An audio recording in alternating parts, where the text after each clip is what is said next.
bienvenue sur ITV et bienvenue à Question Directe qui nous a aujourd'hui Abdou Karim Gueye. Abdou Karim Gueye, ancien directeur de l'ENA, École nationale d'administration du Sénégal. Il était aussi ancien directeur, ancien inspecteur d'État. Il est aujourd'hui consultant. Monsieur Abdou Karim Gueye, merci d'avoir accepté notre invitation. Merci d'être avec nous à ITV et à Question Directe.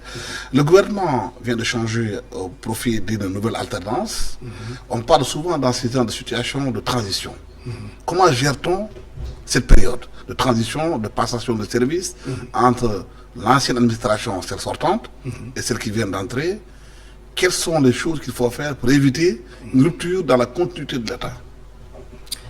Merci Alassane, merci de m'avoir invité. Bon, d'abord, je voudrais saluer donc les téléspectateurs qui nous écoutent. Pour répondre à votre question, je pense que l'idéal, c'est valable pour un gouvernement, c'est valable pour une direction générale qui vient d'arriver, et ce serait d'avoir un plan d'action. Évidemment, qui dit plan d'action, dit en amont, vous avez une vision stratégique, peut-être même des plans stratégiques, et que vous passez à l'exécution. Donc, je pense que l'un des défis majeurs, c'est d'avoir un plan d'action de mise en œuvre. Je pense aussi que, au-delà de ce plan d'action de mise en œuvre, c'est de sélectionner des priorités, parce qu'on ne peut pas tout faire. Il va falloir choisir. Et moi, ce que je conseille d'habitude dans ce genre de situation, c'est un équilibre. Un équilibre entre ce que j'appelle les victoires à court terme. Parce que si vous promettez aux gens le changement, les gens ont besoin de voir que vous avancez.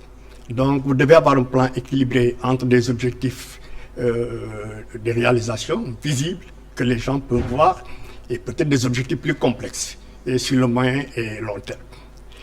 Bon, moi, en principe, ce que j'enseigne. Mais les constats qu'on fait, c'est dans des pays organisés comme les États-Unis et autres, l'opposition, avant d'arriver au pouvoir, a une sorte de shadow cabinet où les gens qui doivent occuper les postes ministériels sont identifiés. Ils travaillent sur ces dossiers-là. Et dès qu'ils arrivent au pouvoir, la transition se fait très rapidement et le travail commence. L'impression qu'on a dans nos pays, c'est qu'on est dans l'opposition, on ne travaille pas beaucoup les dossiers, on est plutôt dans la dénonciation, on est plutôt dans ce que qu'on appelle aujourd'hui au Sénégal, dans le buzz. Et dès qu'on arrive au pouvoir, on se cherche. Oui, je pense qu'il nous faut sortir de ces pièges-là. Et d'abord que les gens qui cherchent le pouvoir aient des visions stratégiques. Et donc, qu'ils vont pouvoir présenter à l'administration. Parce que, comme on le dit bien, le gouvernement, c'est l'administration en action. Et si un gouvernement vient avec une vision stratégique claire, je pense que les fonctionnaires peuvent, sur la base de cette vision, leur proposer des plans d'action, et peuvent revoir leur planification stratégique, etc. Mais vous posez une question beaucoup plus large de réforme de l'État, parce qu'à mon avis, il y a des problèmes qui ne sont pas encore tout à fait résolus dans nos États. On ne planifie pas forcément de façon stratégique. Tout commence par là. Tout commence par là. On ne planifie pas de façon stratégique. Normalement, on devrait être dans un système où tous les ministères, sans exception, ou d'autres entités publiques ont des plans stratégiques, ont des indicateurs de performance, font des rapports de performance, mesurent et rendent compte de leurs compétences, de leurs attributions. Et je pense que ce système-là reste à construire. Mais dans tous les cas, des fois je me dis que pour le politique, avoir une vision stratégique suffit. Et maintenant, si vous avez des agents compétents, ils vont vous aider à mettre ça en œuvre sous forme de plan. Mais le problème, c'est que quand souvent les autorités qui étaient dans l'opposition arrivent au pouvoir, ils dégomment tout le monde, ils enlèvent tout, ils changent l'administration. Ils sont dans une situation dans ce pays où maintenant l'administration est politisée. Les directeurs opérationnels font de la politique. Et ceux qui viennent aussi amènent le directeur opérationnel. Est-ce que ce temps perdu n'a pas d'impact sur les performances du pays? Oui, là nous sommes devant une problématique de vision et de choix stratégique.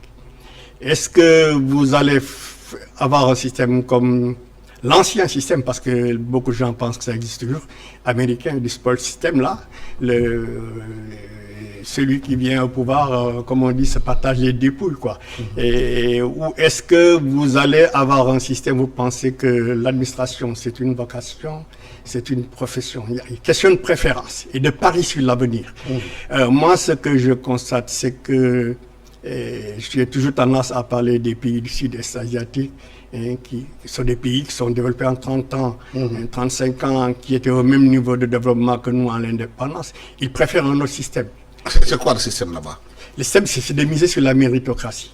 Et moi, je suis enfant de la méritocratie, peut-être par vocation. Bon, et je pense que ce qui compte, c'est d'avoir les hommes qui peuvent faire le travail, qui peuvent produire les résultats. Parce qu'on est passé aujourd'hui, et on a un problème quand même, les Africains francophones. Nous avons hérité d'une administration, certains disent latine, et qui est une administration basée sur des textes de loi, de juridiques, quoi, finalement. Et on n'est pas une administration managériale, que ce soit les hommes politiques ou peut-être même beaucoup de hauts fonctionnaires. Ils n'ont pas cette culture de management moderne, de gestion du changement. Donc, donc il faut réinventer, je suppose, le gouvernement. Oui, il faut reformuler la façon de travailler. Il faut changer les textes pour qu'ils s'adaptent aux nouvelles réalités. Est-ce qu'il faut, comme vous l'avez dit, réinventer la gouvernance? Je suppose, oui. Et l'orienter vers des missions. Oui, je crois que c'est une grande ambition qu'aujourd'hui les gouvernements africains doivent avoir. Gouvernements africains francophones, parce que ça, c'est pas forcément un problème chez nos voisins anglophones. Et je pense que nos administrations ne sont pas adaptées à certaines grandes révolutions de la science administrative qui sont apparues à partir de 1980-1990. On est passé à l'ère du nouveau management public. Si vous voulez mettre en place le nouveau management public, tout ce que vous dites là, il faut laisser tomber. Et il faut refaire une réinvention, une série de réformes. Et là, moi, je pense que ce qui me paraît prioritaire aujourd'hui, ce serait d'abord de faire une évaluation et de respecter, enfin, de se conformer à ce qu'on appelle les bonnes pratiques internationales. Et ce serait, par exemple, faire le point sur notre administration, pourquoi c'est lent, pourquoi c'est lourd, on ferait des audits. Et là aussi, il y a un autre problème, on confond dans nos pays, là, on confond audit, investigation de la fraude, évaluation des politiques publiques. Tout ça doit être clair. Tout ça doit être clair. Parce que les audits, finalement, c'est, comme vous dites, c'est pour aider les réformes. Parce que l'audit, comme on dit par définition, vous vous intéressez au management de la performance, au management des risques, des choses comme les contrôles internes, etc. Et vous faites des recommandations pour améliorer. Mais ici, chez nous, l'audit, on va couper la tête. C'est comme ça que les gens comprennent la signification. C'est une fausse signification. Parce que les fraudes, la corruption et consorts, ça relève des investigations. C'est vrai que les normes internationales disent aux auditeurs, vérifiez quand même le risque de fraude. Mais quand c'est avéré, on fait appel à des spécialistes de la fraude. Donc je pense que l'un des grands problèmes pour moi, ce serait d'abord de faire l'état des lieux. L'état des lieux, ce serait de voir comment améliorer le fonctionnement de l'administration, excusez-moi, la bureaucratie, peut-être qu'elle est allégée, comment mettre en place, je serais vraiment une administration orientée vers les citoyens. Et le nouveau management public, c'est ça, des résultats pour les citoyens. Mais l'impression est qu'au Sénégal, ce que vous dites là a été dit, redit. Pas de séminaires, pas de rencontres ont été faites, les gens en ont parlé, mais après, il n'y a rien, il n'y a pas d'action pour changer les choses. Vous avez raison. La plupart des Sénégalais se plaignent des performances de l'administration sénégalaise.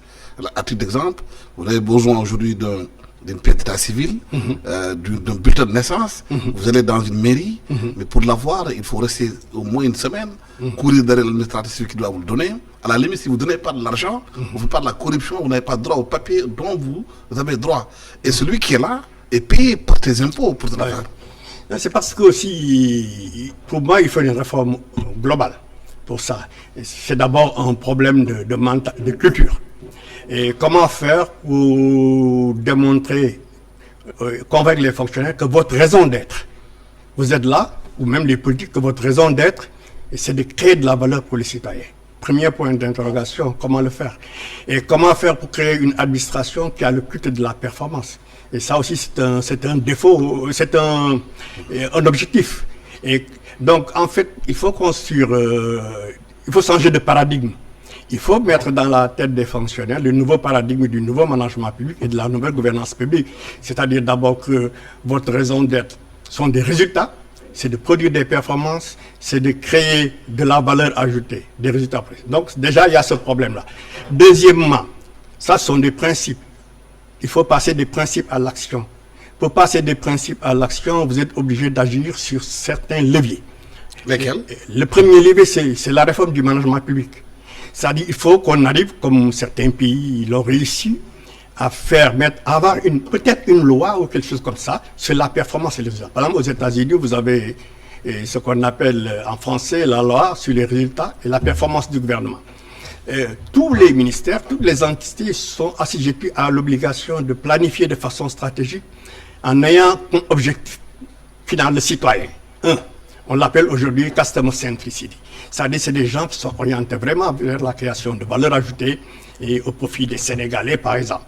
Bon, les Sénégalais, les citoyens, il faut le voir au sens large. Ça peut être l'entrepreneur, ça peut être vous, avec votre société, là, vous avez besoin de l'administration, etc. Donc, en général, on dit client. Et comme disait Bill Clinton, quand il a fait cette réforme aux États-Unis, il a dit que les fonctionnaires ne savent pas qu'ils ont des clients. Et ça, il faut le régler. Il a dit que le client, c'est le citoyen. Voilà. Donc, une très belle phrase qui est restée célèbre dans ce mouvement de réinvention de la gouvernance aux États-Unis, le gouvernement, comme ils disent là-bas. Ça, c'est le premier. Management public, tout le monde rend compte de sa performance. Tout le monde produit des rapports de performance. Tout le monde gère par les risques. Tout le monde a des indicateurs de performance. Les rapports de performance sont auditables. C'est des systèmes qui existent. Il y a des lois et consorts dans certains pays. Donc, tout le monde rend compte de sa performance. Et effectivement, mais pour que ça marche, il faut qu'on sanctionne la performance. Positivement. Au Sénégal, négativement. la culture de la sanction, elle est toujours vue de façon négative au Sénégal. Et quand vous sanctionnez quelqu'un de façon négative, vous en faites un ennemi. C'est dommage. Il ne comprend pas le choix d'avoir sanctionné quelqu'un parce qu'il n'a pas fait son travail. C'est dommage parce que si vous voulez une administration performante, vous êtes obligé de sanctionner positivement et négativement. Vous êtes obligé de récompenser. Et le plus important, ce n'est pas la sanction négative, c'est la récompense. Parce que quand vous récompensez les gens qui font du bon travail, ça crée l'émulation. En général, les rapports d'audit et consorts, ça devait servir à ça. Corriger les dysfonctionnements et récompenser et même promouvoir. Peut-être qu'il y a des gens qui sont des super champions de la performance. Il y a un secteur très compliqué. Peut-être qu'on peut l'être, c'est là-bas pour mettre. Et moi, je pense que dans les pays, à Dubaï, moi j'ai discuté avec le responsable du département de l'administration. Ce que je vous dis, c'est ce qu'ils font. Il m'a expliqué les détails, ce qu'ils font. Donc je pense que c'est le premier levier, c'est ça, réformer le management public. Le deuxième levier, c'est réformer la gouvernance. Quand je dis la gouvernance, ce n'est pas la gouvernance institutionnelle, tout ça. Mais c'est qu'il y a des instances de surveillance des managers. Dans le système du secteur parapublic, c'est facile à faire. Et maintenant, mais c'est quelque chose de tout à fait nouveau dans les administrations. Vous avez en France la loi de 2015. Donc vous avez au Canada un décret, un très bon décret. Je pense que pour moi c'est le meilleur des systèmes. Bon, aux États-Unis depuis très longtemps. Et je pense qu'il faut créer une gouvernance d'entreprise. Il faut changer la culture. Et aussi bien les autorités politiques que les hauts fonctionnaires consorts, ils ont pratiquent une gouvernance de proximité, une gouvernance orientée vers les communautés. Donc deuxième levier, la gouvernance. Et pour moi, troisième levier, la surveillance. Quand je parle de la surveillance au sens large, ce sont les auditeurs, les investigateurs. Pourquoi au Sénégal, il est quasiment impossible de mettre en place ces pratiques-là dans l'administration? Un peu partout au Sénégal. Très bonne, parce qu'il y a des résistants au changement. Et bon, vous savez, à partir des années 90, moi je fais partie de ce mouvement-là. Le président Abdou Diouf a créé un ministère de la modernisation. Avec la DIR. Voilà, avec là où c'était la délégation, avant je ne sais pas quel nom c'était encore, au management public, l'informatique et tout ça. Et le Sénégal a tenté, même la médiature date de ce processus-là, on l'oublie souvent. Mais apparemment ça n'a pas marché. Non, parce que dans un mouvement de changement, il y a des résistants au changement. Et moi, j'ai vécu ces problèmes-là. D'abord, vous avez la grande masse d'attentistes. C'est pourquoi le changement, ce n'est pas facile. C'est des gens qui attendent de voir. S'il y a des résultats, ils commencent à rejoindre. Hein. Vous avez maintenant les précoces, c'est une minorité. On ne sait même pas pourquoi ils vous appuient. Mais vous avez les gens qui ne joindront jamais. Ce sont les patrimonialistes, les gens qui sont là parce qu'ils ont envie d'augmenter leur patrimoine, par exemple, et qui perdent. Est-ce que la question de fond n'est pas quelque part due à l'éducation? Ah oui, ça. Dans les familles, c'est que nos enfants reçoivent en termes de performance dans la famille déjà. Si les gens ne sont pas formatés, dès qu'ils sortent des familles, d'être autres. Oui. Parce que les politiciens qui dirigent le pays, ils sortent des familles. Oui. Les détourneurs sortent des familles. Oui. Les voleurs sortent des familles. Vous avez raison. Est-ce que dans la famille, si le travail n'est pas fait d'abord en amont, comme ça est fait dans les familles asiatiques, mais les enfants qui sortent, ils sont performants en fonction de l'éducation qu'ils reçoivent de la famille. Non, c'est vrai. Je pense que la performance, c'est beaucoup de choses. Hein. C'est les principes dont je viens de parler, de résultats, de création de valeur ajoutée, etc. Mais aussi sur des principes d'éthique, d'intégrité, etc. De culture. De culture. Il faut qu'il y ait la culture de performance. Mais là, on rentre dans un autre levier. J'ai parlé du management, de la gouvernance, du leadership, plutôt de la surveillance. Maintenant, il y a l'autre levier, c'est le leadership. Il faut un leadership dont l'ambition, la vocation, c'est de créer une culture de performance de plusieurs manières. D'abord au sein de l'administration, mais aussi au sein des familles. On peut faire de la sensibilisation et consorts. Au niveau des écoles, je pense qu'aujourd'hui, au niveau des écoles qui forment des agents publics, et il faut carrément revoir le curriculum management public, le curriculum sciences administratives, parce qu'il faut l'adapter aux réformes qu'il y a eu à partir de 1930. Comme par exemple l'ENA que vous aviez à diriger. Voilà, l'ENA, donc c'était un des objectifs de la réforme. Malheureusement, on n'est pas allé jusqu'au bout, mais je crois que le nouveau directeur, si j'ai bien compris, prend en main tout cela. Et donc, je pense qu'il faut revoir les curriculums pour enseigner, par exemple, enseigner le management de la performance. C'est une discipline, ça, hein? C'est toute une discipline. Aujourd'hui, il y a un nouveau gouvernement qui a été mis en place, qui dit prendre en charge les préoccupations des Sénégalais. Il y a un certain nombre d'annonces qui ont été faites, comme par exemple baisser le coût de la vie. Il y a une attente énorme par rapport à ça. Les Sénégalais commencent à se poser des questions. Oui, parce que l'un des grands problèmes, c'est de savoir est-ce que c'est faisable rapidement. Parce que le travail n'a pas été fait quand on était dans l'opposition. Voilà. Parce qu'on n'a pas toutes les informations. Et on le faisait peut-être pour annoncer des choses, pour avoir des électeurs. Mais une fois rattrapé dans la réalité des choses, c'est une autre situation qui se de l'administration. Oui, mais je pense que d'abord, je pense que les partis politiques de manière générale devraient se doter des moyens qu'il faut pour faire des analyses approfondies. Et quand ils viennent au pouvoir, ils ont déjà une vision stratégique sur tout, quoi. Peut-être après un plan. Et puis je pense qu'il y a une grande confusion qu'il faut lever entre certaines notions. Où commence la vision, qu'est-ce que c'est que le plan, qu'est-ce que c'est que le programme, qu'est-ce que c'est que le projet. Et ça, je pense qu'il y a des compétences. Et je suppose des compétences nationales qui peuvent aider les hommes politiques, les gouvernements à y voir clair. Donc moi, je pense que déjà en amont, est-ce que vous avez la capacité de finaliser des documents de ce genre? C'est un premier obstacle. Et ensuite, c'est vrai que quand on est dans l'opposition, peut-être qu'on n'a pas accès aux informations économiques et financières qui permettent quand même de faire ça. Mais je pense que dans tous les cas, un leader doit dire aux gens ce qu'il est capable de faire. Est-ce que justement, ce n'est pas ces faiblesses que l'on constate de façon globale dans la société sénégalaise, dans les entreprises sénégalaises? Parce qu'on voit la compétition de plus en plus dure, le Sénégal devient gazier et pétrolier, les étrangers viennent s'installer avec leur mode de fonctionnement, leur performance, leurs outils, la digitalisation, on en parle de l'administration sénégalaise, on en parle beaucoup. Est-ce qu'aujourd'hui, on a les capacités d'y aller? Comment y aller? Sur la digitalisation? Oui. Oui, je pense que probablement c'est un secteur très dynamique et que peut-être il y a beaucoup de talents. C'est au pays de savoir, de connaître qui sont les talents qui peuvent aider à ça. Moi, je vois beaucoup d'entreprises privées qui font aujourd'hui des merveilles, qui s'implantent sur le continent progressivement. Donc, pour moi, ce n'est pas une panacée. Pour moi, on ne saute pas, on va directement à la digitalisation. Pour moi, on améliore ces processus de management, de gouvernance, etc. Et ça doit être cohérent.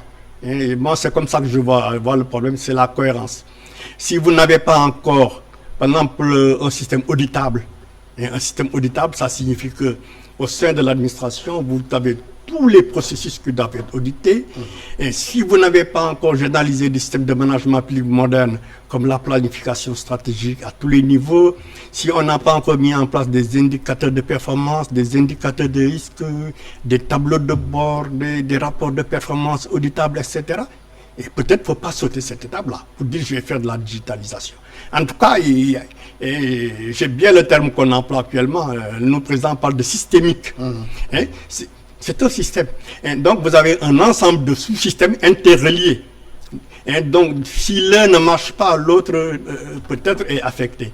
Et donc, voilà, je pense qu'il faut une stratégie globale. Et les entreprises étrangères qui viennent au Sénégal avec le processus de formation, de capacité d'anticipation et de prospective, qui trouvent des entreprises locales qui sont un peu faibles par rapport à cette situation-là. Et surtout qui sont dans l'informel. Oui, c'est vrai, nous avons un problème économique. C'est que nous avons une économie très largement informelle. Et ça aussi, c'est un enjeu de réforme.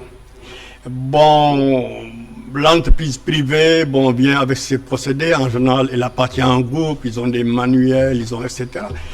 Mais je pense que le grand problème serait comment l'entreprise locale peut accepter d'apprendre de ces gens-là les bonnes pratiques, comme on l'a fait par exemple à Singapour, où à son temps, Lee Kuan Yew a dit non, il faut que les entreprises étrangères viennent. Vous devez apprendre pour le moment. Je pense que ça pose un autre problème, c'est du leadership. Oui, et ça, justement, il y avait le leadership de l'ancien président de Singapour qui a mis en place ça, a dit, voilà ce que je veux faire. Les gens qui viennent ici, ils doivent un transfert de technologie, mais ils doivent aussi faire apprendre à nos entreprises locales comment ça se fait. C'est clair, c'est mieux, il a dit aux Singapouriens, vous devez apprendre de ces gens. Vous devez apprendre. Pour le moment, vous n'êtes pas au top. Vous devez apprendre. Et il a dit, il a formé son peuple à aimer la compétition. Mais est-ce que le Sénégal peut former son peuple à aimer la compétition? Est-ce qu'aujourd'hui, on peut imposer aux gens qui viennent à leur dire, écoutez, venez, mais vous avez l'obligation d'apprendre aux Sénégalais. Et les Sénégalais, allez apprendre auprès des autres pour connaître. Et demain, vous serez plus indépendants pour les capacités de connaître. Comme par exemple à Dubaï, quand on veut investir, on est obligé de travailler avec un Dubaïote. Oui. En tout cas, il faut d'abord que les gens comprennent que leur intérêt, c'est d'être ouvert dans le monde, c'est d'être au même top que les gens, c'est de maîtriser les mêmes bonnes pratiques internationales de management, de gouvernance, de contrôle. Aujourd'hui, pour moi, l'environnement de contrôle est à réformer carrément. Et donc, voilà, je pense que comment convaincre les gens que vous avez intérêt à vous ajuster aux réalités internationales, à apprendre, à être aussi performant qu'un Dubaïote ou je ne sais pas moi, et accepter la compétition. Nous devons avoir accepté la compétition. Le Sénégal a aujourd'hui des ressources gazières, pétrolières, naturelles, beaucoup de choses qu'elle peut aujourd'hui, le Sénégal peut aujourd'hui, excusez-moi le terme, imposer sa vision avec ses moyens, en disant, écoutez, vous venez au Sénégal, mais voilà ce que nous demandons que vous fassiez. Est-ce que c'est imposé? Je ne sais pas. Et je sais que nous sommes dans un monde orienté. Voilà. Pour moi, c'est d'abord un problème de partenariat. Et je fais le plaidoyer de la gouvernance de partenariat. C'est ce qu'on appelle un peu les administrations. Je pense que si vous avez de bons projets, si vous avez de bons fils, les gens viennent. Et peut-être un environnement propice à cela. Et donc, pour moi, ce n'est pas forcément imposé. Faut-il encore pouvoir imposer? C'est d'avoir de bons projets portés par des gens crédibles, etc. Il y a beaucoup de Sénégalais aujourd'hui à travers le monde qui sont très crédibles. Alors, s'ils sont crédibles ailleurs, pourquoi pas ici? Donc, moi, je pense... Il y a aussi l'environnement des affaires qui est souvent dénoncé par ceux qui veulent investir au Sénégal. Ils demandent la révision du code du travail au Sénégal, où il est extrêmement difficile de licencier les gens qui ne travaillent pas. Les contrats CDI, CDC, CDD, qui causent beaucoup de problèmes. Alors dans d'autres pays, c'est flexible. En Éthiopie, la flexibilité a permis de développer l'Éthiopie avec les Chinois qui sont installés. Oui, vous posez un problème de paradigme. Je crois qu'au Sénégal, peut-être jusqu'à présent, on a des paradigmes qui ne facilitent pas forcément la transformation structurelle et puis la transformation publique. Et donc, je pense que convaincre les Sénégalais que le changement a un prix, a un coût, c'est une grande épreuve de leadership pour n'importe quel dirigeant. Mais ça demande du courage. Et je pense que avoir des conversations fructueuses avec le peuple sur ces enjeux, je pense que c'est d'une importance capitale. Et peut-être aussi les amener à découvrir, à comprendre comment les autres ont fait, comment Dubaï a fait, comment Singapour, comment Malaisie, etc. Ils ont résolu ces problèmes très tôt. Nous, on n'a pas pu. Pourquoi? Est-ce que ces questions-là ont fait l'objet de débats? Est-ce que les gens ont été formés? Comme je l'ai dit, nous, on a une génération d'administrateurs et tout. Nous avons été formés uniquement sur des concepts juridiques, etc. C'est bien, hein? Moi, j'ai commencé par des études de droit. Mais ce n'est pas ça qui change les choses. Et je pense que avoir de grands managers, avoir de grands créateurs de richesse, ça aussi c'est un élément.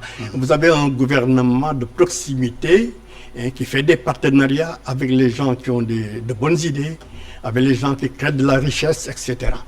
Et donc je pense que le changement proviendrait surtout d'un gouvernement capable de créer une coalition de transformateurs. Est-ce que vous êtes optimiste? Est-ce que vous êtes aujourd'hui, vous sentez que les Sénégalais sont prêts au changement, à ce changement-là? Est-ce que les Sénégalais sont prêts à être beaucoup plus performants, à être beaucoup plus aussi productifs? Vous le sentez-vous? Là, je suis moins sûr. Parce que moi, j'aime bien prendre des cas précis. Absolument. Des cas précis. J'adore les cas précis. Voilà, je pense qu'il y a des entrepreneurs, si on parle des entrepreneurs, qui font de bonnes choses. Et ça aussi, c'est un problème. Montrer les gens qui font de bonnes choses pour créer l'émulation. Est-ce que la population est prête psychologiquement au changement? En tout cas, il n'y a pas le débat. Et il n'y a pas le débat sur le type de changement dont nous parlons. Et je pense que le premier levier de changement au niveau individuel, c'est la prise de conscience. C'est l'introspection. Je pense que nos leaders doivent voir comment déclencher l'introspection pour les gens pour se poser la question, qu'est-ce qui nous bloque? Qu'est-ce qui nous bloque? Je pense qu'un autre défi aussi, c'est de faire comme les administrations américaines et consorts, c'est d'introduire le coaching dans l'administration. Et je pense que, je me demande, les DRH là, qu'est-ce qu'ils font du matin au soir? Ça fait partie de leurs attributions. Donc je pense que la fonction personnelle même... Encore faudrait-il qu'ils soient formés au coaching, les DRH. Ah oui, il y a ça aussi. Je pense qu'il y a un énorme problème de formation. Aujourd'hui, il faut s'adapter au monde moderne. Et il faut s'adapter aux impératifs de transformation. Les impératifs de transformation à travers le monde, c'est vraiment du management, c'est de la gouvernance, c'est l'environnement de contrôle. Vous avez les normes et bonnes pratiques, causaux, tout ça, et comment on gère les risques.